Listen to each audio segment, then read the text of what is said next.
Bueno, eh, mi nombre es Felisa Fogiel y como parte integrante que he sido de la coordinación de residencias, tengo el honor de darles la bienvenida a este curso y darles la bienvenida a esta primera y segunda charla que les voy a ofrecer, en la cual, digamos, en esta primera charla nos vamos a abocar con la concepción de salud y enfermedad, eh, pensar, reflexionar sobre este concepto, qué implicancias, qué enfoques y qué perspectivas tiene, y también cómo estos enfoques definen los modelos de atención que tienen que ver con nuestras prácticas hospitalarias, fundamentalmente, o en las instituciones en las cuales nos desempeñamos. Bueno, en principio vamos a partir de una definición muy clásica que seguramente ustedes todos conocen, porque es una definición, por un lado, muy completa y muy antigua, pero que todavía está en vigencia. Y vamos a partir de esta definición complejizar, digamos, este concepto y esta definición que nos propone la OMS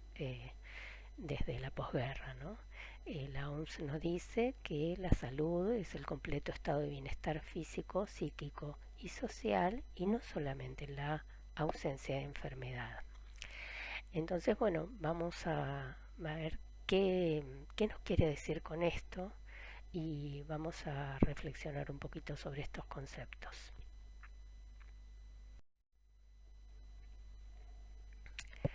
Bueno, para ello yo me voy a basar en, una, en un gráfico que han armado tanto Analia Korenblit como Ana María Méndez Diz, que son dos pedagogas que han pensado, digamos, en la enseñanza más bien del concepto de salud. En principio, lo que ellas definen es que el concepto de salud es un concepto complejo, por lo cual, digamos, están atravesadas distintas miradas o distintas concepciones en este concepto complejo, ¿no? Que hoy en esta charla se va a transformar en nuestro objeto de estudio. Bueno, hablamos de un objeto complejo y ellas reconocen en principio dos grandes miradas o dos grandes perspectivas. Una son las perspectivas médicas, en las cuales seguramente nuestro trabajo se sitúa o se puede reconocer mejor. Estas concepciones médicas están dadas, bueno, por la concepción somatofisiológica, que es la que manejamos todos los días,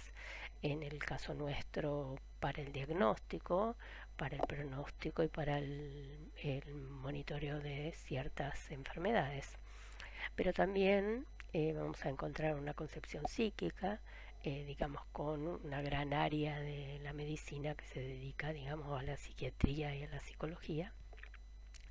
que abarca, digamos, estas concepciones. Y por otro lado, vamos a tener una mirada eh, también desde la mirada médica,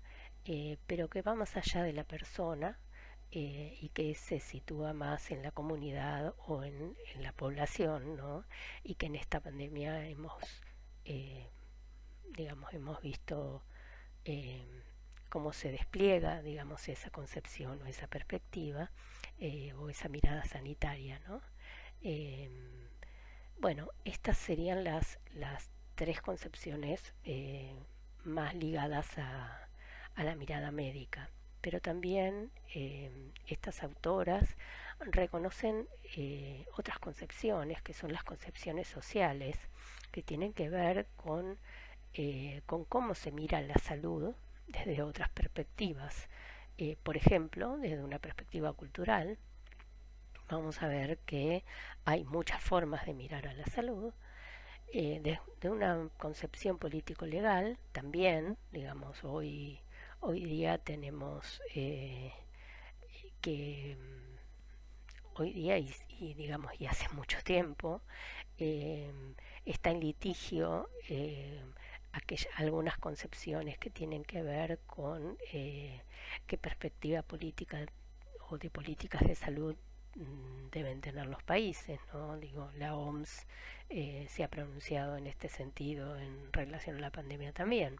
Y por otro lado está la concepción económica, que tiene más que ver con justamente una mirada de, de pérdida de la salud y cómo esto y de costos y beneficios, cómo esto redunda en costos y beneficios para las personas, ¿verdad? Así que bueno, vamos a ir, digamos, esto es simplemente un esquema. eh, en el concepto de salud, en este concepto complejo, se entrelazan todas estas miradas y en definitiva eso es lo que determina, digamos, qué modelo de salud tenemos en la cabeza cada uno de nosotros. Entonces, pero vamos a desmenuzar un poquito esto para luego sí volver al final a, digamos, a juntarlo todo, ¿no? Así que vamos de a poco. Bueno, vamos a comenzar entonces con este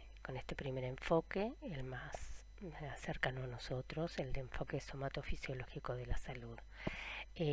Como decíamos, este enfoque se centra en los aspectos físicos y biológicos del proceso salud-enfermedad. Y si nos remontamos a la historia, bueno, podemos tener una historia que ha, digamos, ha acumulado conocimiento desde la antigüedad, en la cual, digamos, la enfermedad se creía producida por influencia de espíritus malignos y por supuesto la terapéutica estaba en consonancia con estas creencias, hasta, bueno, la Grecia antigua, donde se introduce, digamos, por primera vez la observación clínica como método de conocimiento de las enfermedades o de interpretación de las enfermedades, y a su vez comienzan, digamos, los primeros métodos racionales de experimentación. Posteriormente hay una nueva era mágica para luego en el siglo XVII comenzar a consolidar, digamos, las disciplinas que hoy día continúan en la actualidad, ¿no? Como por ejemplo la filosofía racionalista, que en realidad lo que se basa es en la investigación biológica bajo un paradigma positivista que también nace en esa era, que propone, digamos, leyes universales que adquirirán, eh, digamos, leyes que adquirieran un carácter universal a partir de la observación, sobre todo, ¿no? Como hecho objetivo. Bueno, en este sentido yo quisiera hacer algunas aclaraciones. En principio, no sé si todos conocen qué es un paradigma. El concepto de paradigma proviene de la filosofía griega y significa modelo o ejemplo. Sin embargo, el filósofo y científico Kuhn le ha dado un significado, digamos, más moderno o más contemporáneo cuando se refiere al conjunto de prácticas que definen una disciplina científica durante un periodo específico de tiempo. En este sentido, podríamos reconocer que en los diferentes momentos de la historia, digamos, primaron o subyacieron diferentes paradigmas para interpretar los conocimientos y digamos podríamos encontrar ejemplos, no sé, en este momento se me ocurre Galileo Galilei, de científicos que han estado fuera de su historia y de su tiempo y que han sido interpretados recién, mucho más adelante en la historia, cuando el paradigma de conocimientos, digamos, pudo modificarse y dentro del mismo pudo incorporarse, digamos, los conocimientos de este científico, por ejemplo, ¿no? Bueno, esto para entender bueno, que no se es tan libre en el sentido de, digamos, que uno está, el científico está atado a los conocimientos de su época y a, digamos, las prácticas de época que definen una disciplina científica. Y por otro lado quería aclarar también el concepto de positivismo que fue acuñado por Augusto Comte y que define, digamos, a la ciencia eh, bajo una, digamos, bajo una definición que cree que el conocimiento se adquiere eh, a partir de operaciones observables, o sea que la realidad está dada y que nosotros, sujetos cognoscentes, vamos a descubrirla, ¿no? A esta realidad. Sin embargo, eh, digamos, a lo largo de la historia han surgido otros paradigmas que cuestionan este positivismo en el sentido sobre todo de la objetividad del sujeto cognoscente, digamos, independientemente de la realidad de ese sujeto, ¿no? Eh, bueno, y ahí vamos a ver cómo, digamos, los distintos paradigmas definen distintas interpretaciones sobre un mismo objeto de conocimiento. Entonces, bueno, me parece que sería muy interesante, yo los invito a profundizar a quien le interese sobre esta temática, porque es una temática realmente muy interesante sobre la filosofía de las ciencias, que define un poco cuáles son las bases sobre las cuales el sujeto se propone la investigación o el conocimiento de determinadas cuestiones, aún en el ámbito somatofisiológico, ¿no? Bien, continuamos entonces. Bueno, en relación justamente al concepto de la OMS, la mirada somatofisiológica es la que entiende la salud como el bienestar del cuerpo físico solamente y a la enfermedad como el proceso que altera ese bienestar. Eso, digamos, ¿qué implica? Implica que hay una definición de cuál es el funcionamiento biológico normal y en este sentido, eh, digamos, en esta era también podríamos decir que existiendo tantas diversidades no atendería a la diversidad. En palabra de Evans, que es un epidemiólogo, en realidad este concepto eh, de, digamos, de salud como ausencia de enfermedad, eh, que sería el concepto somatofisiológico puro, es una sobresimplificación del funcionamiento del organismo, donde en realidad es un modelo mecánico eh, que respondería a una máquina, digamos, nosotros seríamos una máquina que se daña o se rompe y el médico viene en auxilio de esa máquina eh, a reparar o a reemplazar quizás la parte rota. Eh, por ahí ejemplos así crudos de este tipo de mirada, podríamos verla específicamente en algunas áreas específicas eh, de la cirugía, por ejemplo, digamos, si pensamos en un traumatólogo que cambia, digamos, o repara alguna parte del cuerpo que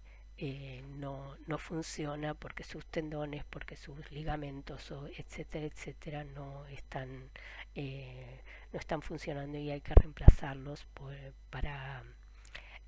reparar esa parte rota, ¿no? Entonces, bueno, eso, digamos, se me ocurre como ejemplo como ejemplo gráfico para pensar en este tipo de concepto en forma pura, ¿no? Pero bueno, como bien decíamos, todo esto en realidad eh, no se puede reconocer en forma pura, sino que está atravesado por otras concepciones que ya vamos a ir viendo. Bueno, esto sobre digamos, sobre el modelo eh, o el enfoque somatofisiológico. Eh, Vamos a ver un poco el enfoque psíquico de la salud. En realidad, la psicología como disciplina eh, es la aplicación de, digamos, de la mirada sobre la salud psíquica, ¿verdad? Y avanza un poco más allá del orgánico, incorporando la psiquis en relación con el cuerpo. O sea que ya habría una ampliación de la mirada somatofisiológica en principio. También tiene una historia que en realidad es bastante larga, porque también tuvo influencias de la filosofía racionalista y de la fisiología, y también eh, de la medicina, porque si pensamos que el psicoanálisis eh, está básicamente, la teoría psicoanalítica está escrita por un médico, también digamos recibe influencias de la medicina. Sin embargo, para las ciencias médicas, la salud psíquica es considerada de cierta menor importancia que la salud biológica, eh, sobre todo predominando el paradigma positivista. ¿Por qué digo predominando el paradigma positivista? Porque en realidad el paradigma positivista está desconociendo, digamos, la influencia que el sujeto está realizando sobre el objeto de estudio. Por ejemplo, si nosotros pensamos en la cuestión de objetividad y subjetividad, eh, y pensamos en un signo clínico, por ejemplo el dolor, no podríamos dejar de reconocer que el dolor es un síntoma más bien subjetivo y que en realidad la medicina lo toma como un observable, como un hecho objetivo, y tal vez no sería tan así, digamos. Esto podría ser discutible, ¿verdad? Así que bueno, eh, esto digamos como ejemplo de que nada es blanco o negro, ¿no? Así que bueno, sigamos viendo estos modelos o estas concepciones de la mirada médica. Bueno, aquí, como explicaba anteriormente, la mirada se amplía un poco más y se llega a un plano, digamos, más comunitario, a una concepción más ampliada de la salud que tiene que ver más con lo comunitario o con lo poblacional. Esta concepción aparece más acá en el tiempo, digamos a principios del siglo XX, y intentando dar respuesta a algunos problemas derivados de la industrialización y de la urbanización. Y con ellos aparece, digamos, toda un área de la salud, que es la salud pública, ¿verdad? Este área se propone, digamos, en forma poblacional, prevenir la enfermedad, prolongar la vida, promover la salud física y mental, y para ello involucra acciones no solo del Estado, sino también esfuerzos comunitarios. Pero también lo que es interesante es que se incluyen, digamos, algunos otros conceptos que tienen que ver más con el plano colectivo, como por ejemplo el concepto de sanidad, que se refiere al conjunto de servicios para preservar la salud. Digamos, como ejemplo podríamos pensar en las postas de sanidad de fronteras, que tienen que ver con bueno, el no ingreso de determinados microorganismos, virus, etcétera. Eh, También aparece el concepto de saneamiento, que el concepto de saneamiento tiene que ver más con controles de factores ambientales, como por ejemplo agua, cloacas, y cómo estos están relacionados con las distintas, o pueden alterar la salud y el bienestar. El concepto de higiene, que es un concepto que tiene que ver con las medidas que pueda aconsejar el Estado en relación a preservar la salud. Digamos, esto tiene que ver con un movimiento que fue el higienismo en los años 20, digamos, que tuvieron que ver con justamente la epidemia de poliomielitis, por ejemplo, las distintas epidemias que asolaron, digamos, a principios del siglo XX. Y también, por último, el concepto de salubridad, que tiene que ver más con la situación de salud y bienestar en relación a la salud pública de un determinado lugar, ¿no? O sea, cuando hablamos de cuestiones de salubridad, nos vamos a situar en un determinado contexto y en un determinado lugar. Bueno, vamos a ver que implica este enfoque sanitario, que es un enfoque un poquito más complejo de la salud. Este enfoque sanitario, digamos, incorpora algunas cuestiones, como recién eh, mirábamos en estos nuevos conceptos, en estos nuevos vocablos que introduce. Los introduce porque, digamos, trata de implicar más allá de lo que es la salud física y psíquica, ¿verdad? Entonces, en este sentido, toma del modelo de Lalonde del año 74 conceptos que tienen que ver con determinantes de la salud, es decir, cuestiones que se relacionan con la salud pero que no se relacionan directamente, sino en forma indirecta. Y ahí tenemos, bueno, estilos de vida, que ahí vemos mucho como, digamos, la biomedicina sí los ha tomado porque son de los determinantes que pueden ser, digamos, más influyentes de alguna manera y más modificables en relación a una determinada patología. Porque tenemos también la biología humana que digamos que es un concepto o un aspecto inmodificable, pero también tenemos los sistemas de salud que tienen que ver con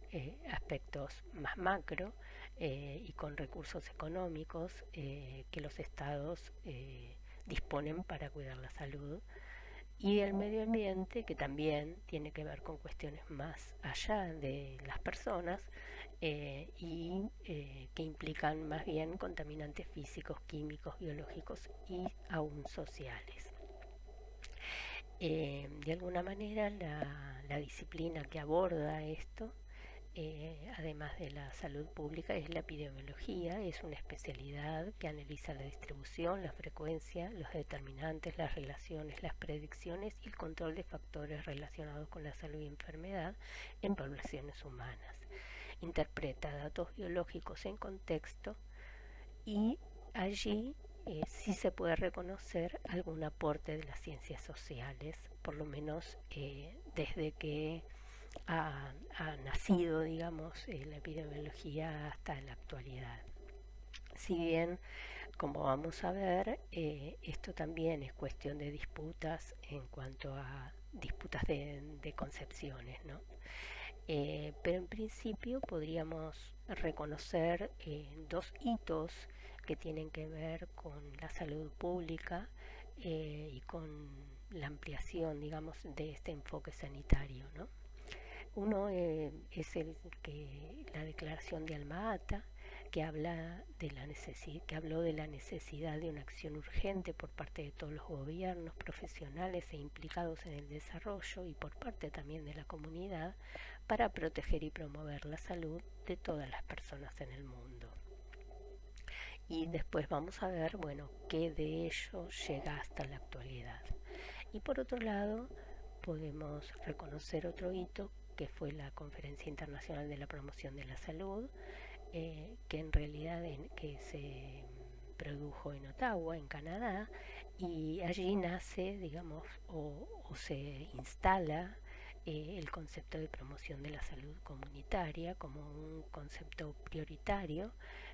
para enfocar más allá de las conductas y estilos de vida el tema de cómo abordar, digamos, la salud y la enfermedad, ¿no? Es decir, aparece la salud comunitaria como un área de la salud que trabaja sobre estos conceptos de la atención primaria de la salud, entre ellos, digamos, la prevención y la promoción de la salud. Y lo importante es que, bueno, como decíamos, como incorpora elementos del análisis social, estos nos permiten también no depositar la culpa sobre el enfermo, digamos, sobre los problemas de salud. Por ejemplo, en el caso de los estilos de vida, a veces suelen, digamos, la biomedicina suele descargar, digamos, la culpa de los problemas de salud en las personas o en los estilos de vida de las personas. Esto fue muy notorio en la epidemia de VIH-Sida, cuando, sobre todo en la época cuando el VIH-Sida digamos, se creía que solamente se transmitía a través de la comunidad gay, ¿no? Es decir, ahí hubo una suerte de estigmatización de esta comunidad y bueno, es importante tener en cuenta que no solamente eh, digamos, las personas hacen a su salud, sino que hay otros factores y determinantes que van más allá de la persona. Digamos, básicamente, digamos, yo lo que quiero que se lleven de este enfoque es esto, ¿no? Es decir, que la persona no es culpable de encontrarse enferma, sino que hay muchos determinantes que hacen desde la alimentación hasta la biología, hasta el sistema de salud que cuenta en el lugar donde vive, hasta el medio ambiente también. Es decir, si nos vamos a algunas de las provincias argentinas donde hay minería a cielo abierto, contaminaciones en el riachuelo, etcétera, digamos, vamos a encontrar miles de ejemplos donde estos determinantes de la salud eh, están, están influyendo, digamos, sobre la salud de las personas. Así que, bueno, eh, seguimos con este enfoque que considero que es muy importante tenerlo en cuenta. Bueno, entonces, como para cerrar este enfoque, eh, podríamos decir que en este caso también de alguna manera se define lo normal. La diferencia es que lo normal no va a ser para una persona sino para una población y que va a tener en cuenta algunas dimensiones económicas, sociales, del medio ambiente y climáticas y en este caso una desviación de esta norma exigirá prestar atención a los factores que podrían ser factores físicos, somatofisiológicos o no, o factores externos a la persona que están relacionados con este estado y entonces ahí la salud pública supone diversos enfoques para intervenir y preservar la salud en este contexto colectivo. Sin embargo, lo que tendríamos que decir es que las prácticas, digamos, de salud pública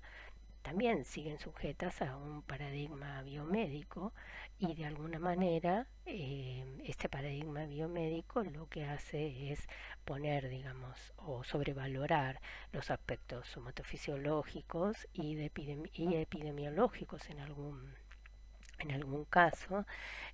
pero subsumir, digamos, las dimensiones económicas o sociales a digamos, a este enfoque, ¿no? Al enfoque biomédico. Entonces termina siendo, en general, las intervenciones terminan siendo del orden de lo somatofisiológico y no mucho más allá, digamos, no terminan siendo muy profundas en pos eh, de modificar los determinantes que puedan estar influyendo por fuera de la salud, pero que están influyendo para que esta salud, este proceso salud-enfermedad, eh, no esté, digamos, siendo el más conveniente para esta comunidad. Volviendo a nuestro esquemita, vamos a continuar volviendo a nuestro esquemita que hablaba de las concepciones médicas y las concepciones sociales. Eh, digamos, diciendo que ya hemos visto las concepciones médicas y ahora vamos a ver un poco a qué nos referimos con estas concepciones sociales. Bueno, vamos a empezar entonces, digamos, en la parte de abajo de este esquema con el enfoque político-legal de la salud. Lo que tendría para decir de este enfoque es que en realidad se relaciona con la concepción de la salud como un derecho social. Eh, y en este sentido, digamos, haciendo un poquito de historia, tendríamos que explicar que en realidad el derecho social de la salud es un derecho de segunda generación que tiene que ver, digamos, a partir de la Declaración de los Derechos Humanos en la posguerra, se abre un proceso de ampliación de derechos. Entonces aparecen, digamos, la especificación de los derechos y empiezan los derechos de primera generación, que son los derechos individuales, los derechos civiles y políticos, y luego aparece la necesidad de los derechos de segunda generación. Estos derechos de segunda generación se refieren a derechos económicos, sociales, culturales, y dentro de los mismos, justamente como derecho social, está el derecho a la salud. Eh, ¿Qué supone, digamos, un derecho de segunda generación? Bueno, un derecho de segunda generación no es un derecho como los individuales que la persona, digamos, puede exigir, digamos, a través del sistema de justicia, sino que supone el deber del Estado de garantizar de los estados de garantizar ese derecho. Entonces, esto implica en los estados modernos que, eh, que la salud de las personas debe estar garantizada, en este caso, por los estados y por las políticas públicas de esos estados. Por ejemplo, en el caso de digamos, la política materno-infantil en nuestro país, eh, que se enmarca en los lineamientos de la Ley 26.061 de protección integral de niños, niñas y adolescentes, que está plasmada en la Constitución, eh, el derecho, digamos, el derecho a la salud de las madres y los niños, niñas y adolescentes está, digamos, plasmado en una aplicación de política pública de salud materno-infantil que supone que estos niños tienen derecho, niños y niñas tienen derecho a la atención, a la salud, a la vacunación, y el Estado debe garantizar que esa atención esté provista desde, digamos, sus hospitales públicos o desde sus instituciones de salud. Bueno, y entonces, digamos, luego de ver el enfoque político, vamos a ver el enfoque económico que se relaciona de alguna manera con el enfoque político legal de la salud, en el sentido de que también se refiere al factor humano como un componente único y costoso, pero digamos la perspectiva es una perspectiva económica, digamos se enfoca a asegurar la productividad. Esto ha sido necesario a partir, digamos, de el desarrollo industrial de los países, y hacia mediados del siglo XX, digamos, se hizo necesario este enfoque para garantizar justamente la productividad, o sea, cierto estado de nivel de salud para la productividad. En este sentido, entonces, también supone el deber de los estados o las decisiones de los estados en relación a los gastos destinados a la prevención de salud de los trabajadores. Se refiere, por ejemplo, a sistemas de seguridad social que protegen a los trabajadores. En el caso nuestro vamos a hablar de las agencias, las ART, garantizando cierto nivel de atención de salud y cierto nivel de salud. También a las vacunas, por ejemplo, que serían, eh, digamos, decisiones más macro de los estados,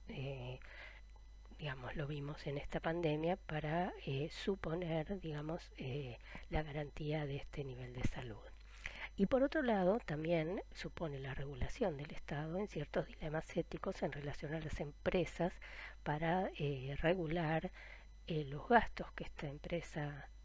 debería,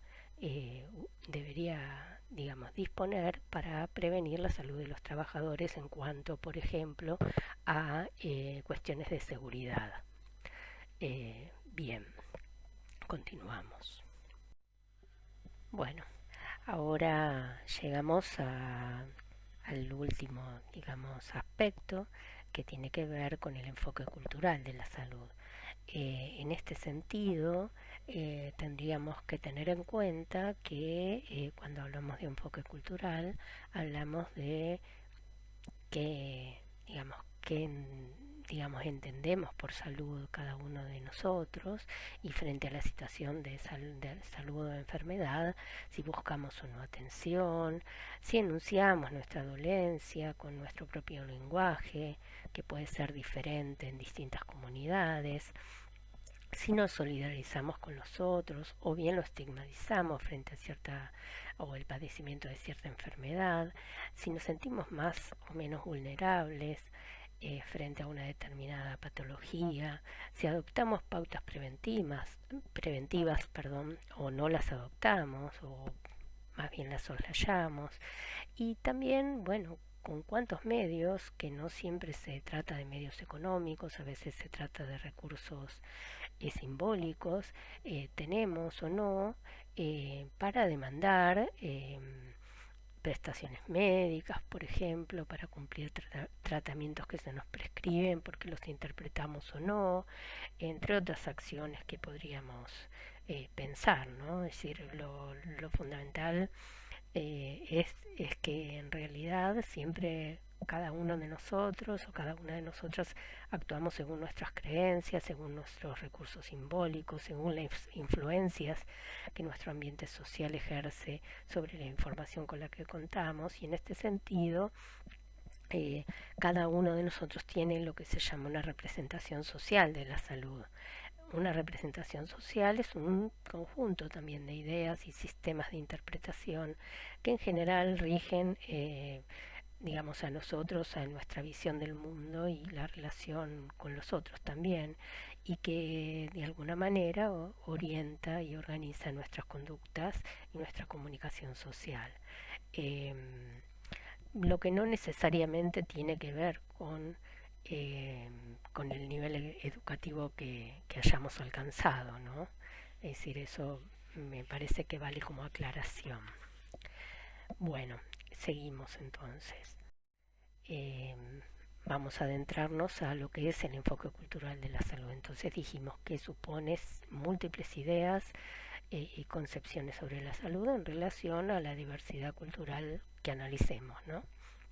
Entonces, de alguna manera,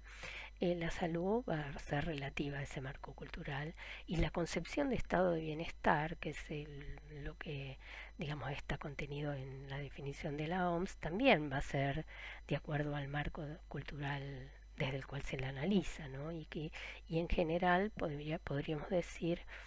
que este estado de bienestar va a ser subjetivo y valorado con los criterios que prevalecen en determinada comunidad, y que a su vez va a estar influenciada por, digamos, las personas cercanas en, digamos, a nosotros. En este sentido, podemos pensar que en la comunicación médico-paciente pueden aparecer ciertas barreras culturales que en general tienen que ver no solo con la geografía y la lengua, sino también con las ideas de y representaciones, entre otras, ¿no? Son obstáculos a la hora de relacionarlos que derivan, digamos, en la dificultad de entender esas diferencias, de comprender esas diferencias, ¿no? Entonces así se genera una gran distancia entre el sistema de salud y la comunidad. Eh, Esto puede llegar a provocar, digamos, ciertos tipos de discriminación, a veces involuntariamente, ¿no? Eh, bueno, hasta aquí el enfoque cultural de la salud, entonces. Vamos a ver cómo seguimos. Bueno, habiendo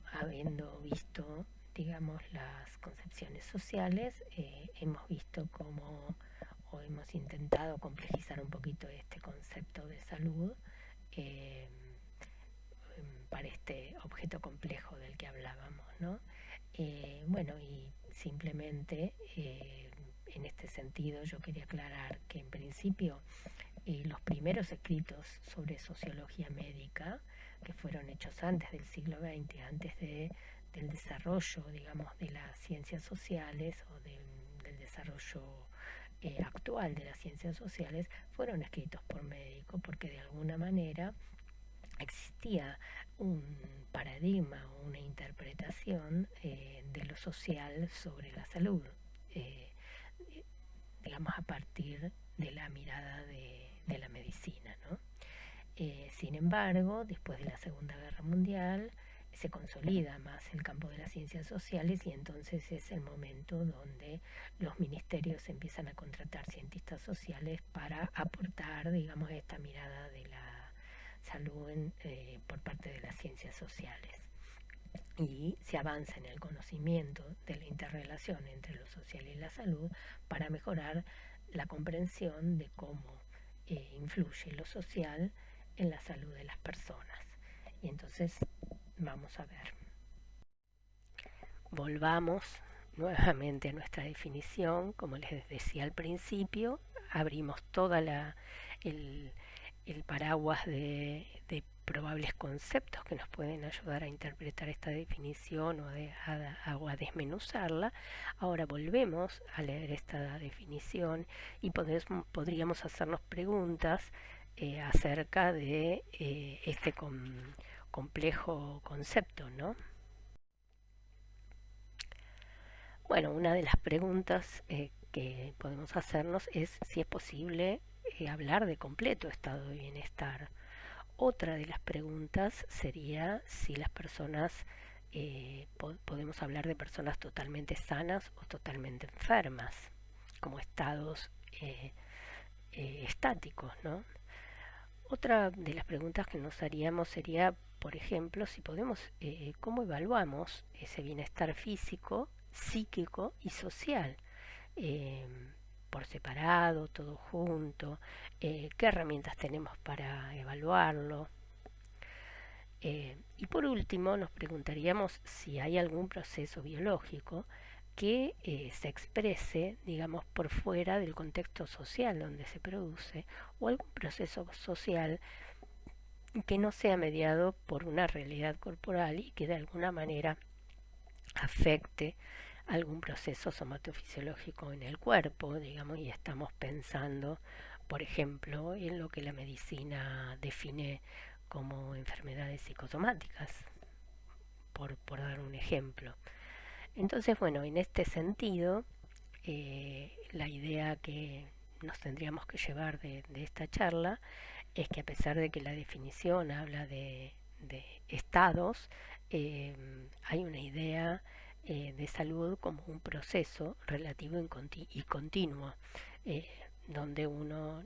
o una no está totalmente sano ni totalmente enfermo.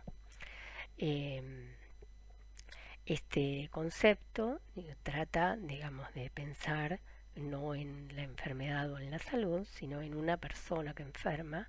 y habla más bien de grados de bienestar, donde en esos grados de bienestar también se incluyen aspectos sociales.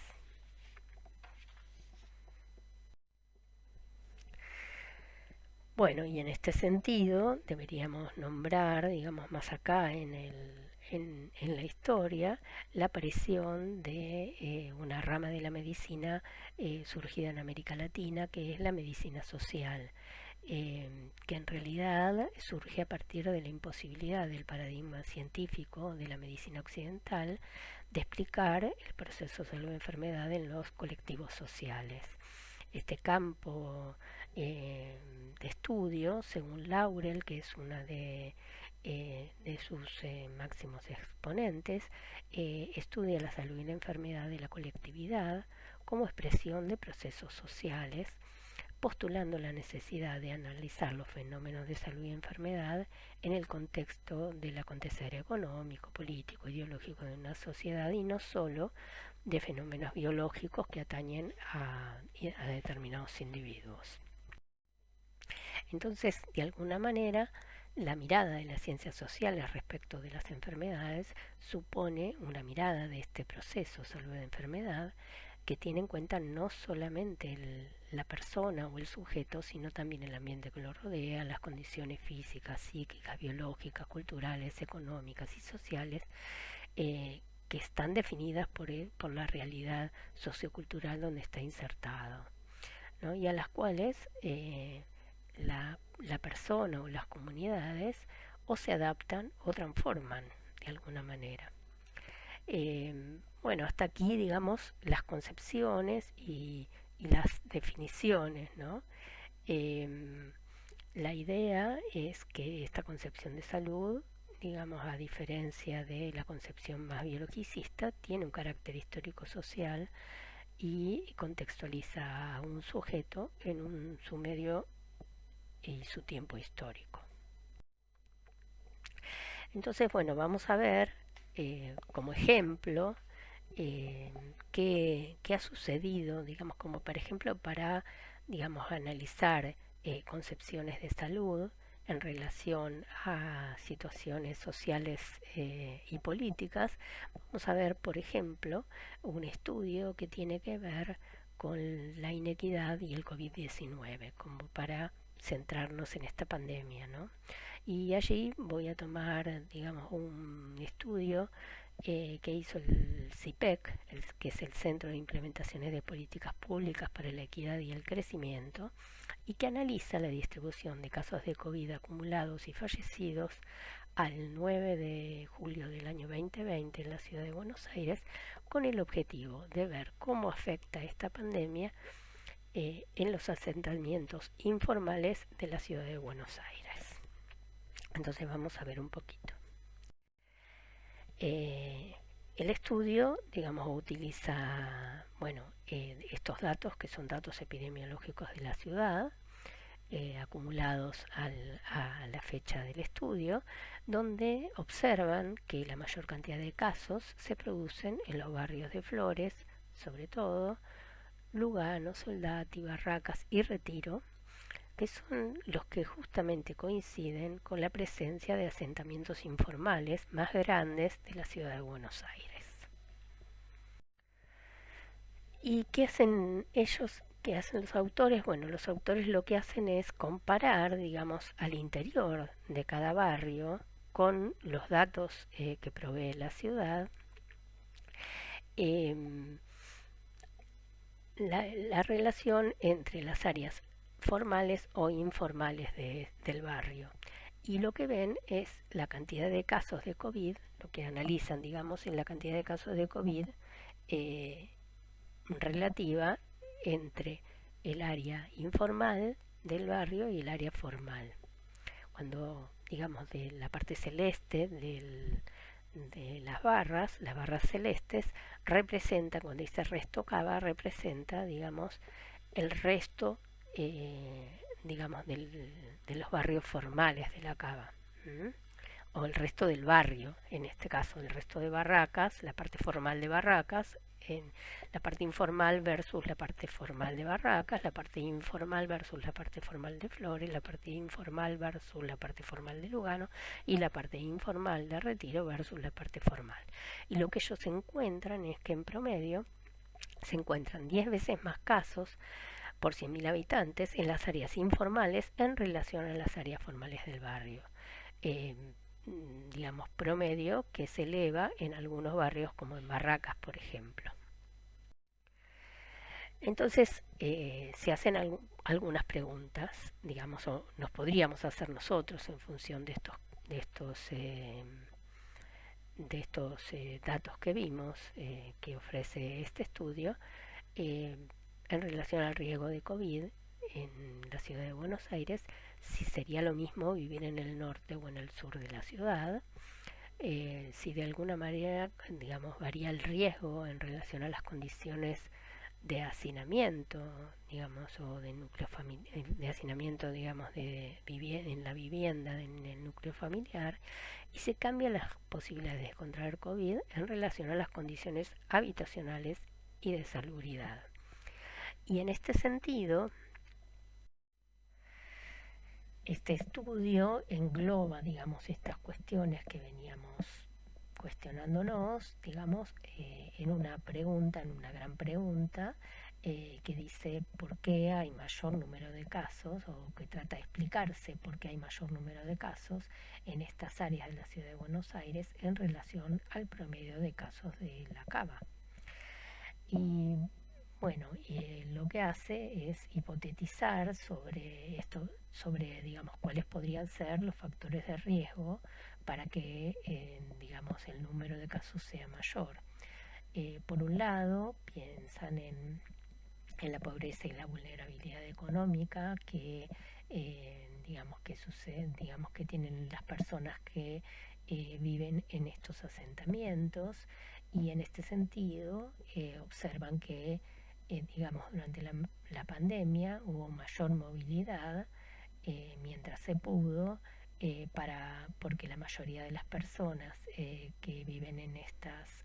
áreas de la ciudad tienen o trabajos informales o trabajan por changas, y bueno, y no podían darse el lujo de no salir a ganar el peso diario. Por otro lado, otra de las explicaciones podría ser la presencia de comedores para paliar el hambre en estas áreas de la ciudad también, donde se dificultaba eh, las medidas se dificultaban las medidas, digamos, tomar las medidas de cuidado en relación al COVID, y las medidas de distanciamiento social, sobre todo en estas situaciones. Otra de los factores que analizaron fue la amplitud del círculo familiar,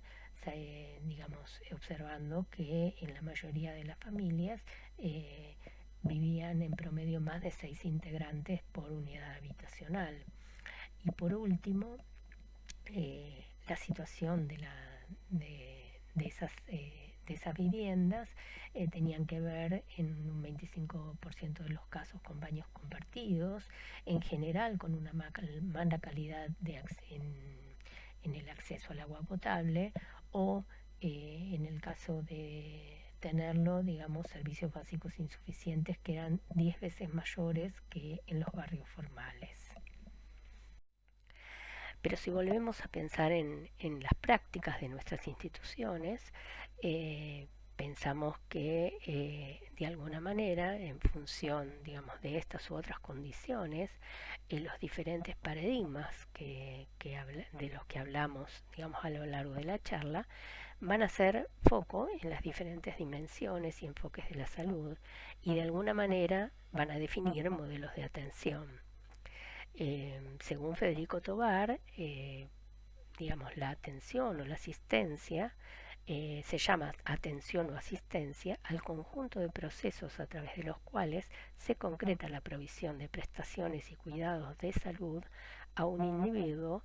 un grupo familiar, una comunidad y o una población.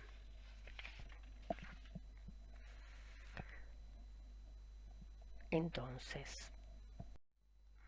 volviendo, digamos, al objetivo central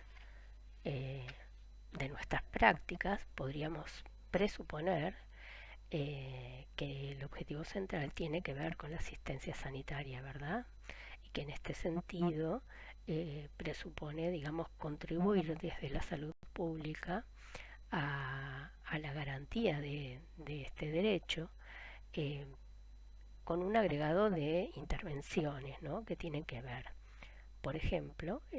con conservar la salud de las personas, en otros casos con evitar el deterioro de la salud de la población, tanto cuanto lo permita el conocimiento médico y los recursos disponibles, en recuperar la salud de quienes se han enfermado para que logren sanar, en detectar tan precozmente como fuera posible y evitar el agravamiento, en especial en aquellas enfermedades para las cuales no se ha identificado la cura. Aquí, digamos, es clara la intervención de la bioquímica, y en aliviar el dolor y minimizar el sufrimiento de los enfermos graves que no pueden ser curados. Digamos, de alguna manera, estas tareas o estas prácticas son las que Tovar describe como para, digamos, que un sistema de salud esté pensando en qué debe garantizar. Bueno, y más allá de la asistencia sanitaria, si pensamos en lo que definía la Declaración de Alma-Ata y que incluía también la promoción y la prevención primaria, eh, digamos, completaríamos, digamos, una atención más integral de la salud, ¿no? De alguna manera, este modelo de atención primaria, donde la atención primaria es el primer nivel de contacto de los individuos, las familias y la comunidad con el sistema de salud, es un modelo que se ha llevado a cabo en muchos países, digamos, desarrollado a partir, digamos, de acciones y prácticas que tienen que ver, digamos, que están centradas en principio en la prevención y la promoción de la salud y que digamos, definen las atenciones primarias necesarias y de allí derivan hacia otro tipo de atenciones para justamente eh, hacer más óptimo el sistema.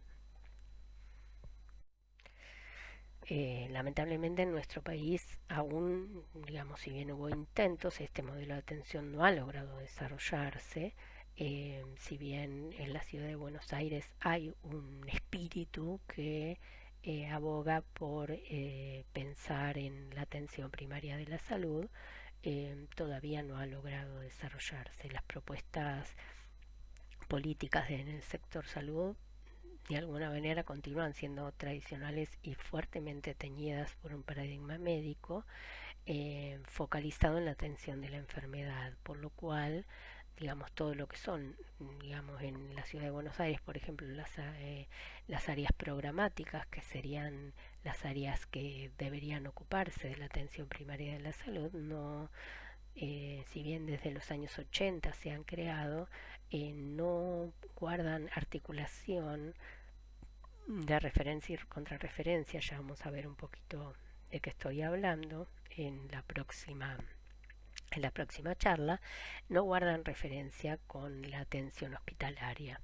Eh, la biomedicina, digamos, como decíamos antes, si bien, digamos, toma en cuenta las dimensiones psicológicas y sociales de los padecimientos, en general tiende a subordinar estas dimensiones o a valorizarlas como una dimensión de menor importancia que la dimensión biológica. Y en este sentido, digamos, termina focalizando en el concepto de salud como no enfermedad, eh, priorizando solamente su dimensión biológica, respondiendo a este paradigma positivista de las ciencias médicas, pensando en la enfermedad como desviación del funcionamiento biológico normal y en un supuesto de que las personas o estamos sanas o estamos enfermas. Esta es la perspectiva que predomina en las prácticas clínicas en nuestro país y en la ciudad de Buenos Aires también. Entonces, en definitiva y en síntesis, digamos, como para culminar, en base a las ideas desarrolladas, eh, lo que quisiera que se lleven como idea de esta charla es que al analizar problemas de salud sería necesario pensarlos como problemas complejos que incluyen no solo aspectos biológicos sino biopsicosociales y que a su vez están enmarcados en una cultura. Eh, que es necesario tener en cuenta estos aspectos y darles la dimensión necesaria. También es necesario pensar las dificultades que esta complejidad trae a la hora del encuentro profesional-paciente en relación a las barreras culturales y las barreras comunicacionales, y también pensar en la necesidad de reflexionar sobre nuestras prácticas diarias al interior de los equipos de trabajo en relación a aspectos subjetivos que están interviniendo, que tienen que ver con nuestras representaciones sociales, como decíamos antes, con el, digamos, con el ánimo de mejorar estos procesos y que nuestras prácticas mejoren. En definitiva, como dice Mario Testa, nuestro objetivo sería lograr que nuestra práctica de salud resulte lo más eficaz posible. Bueno, les agradezco mucho la escucha y nos vemos en la próxima charla.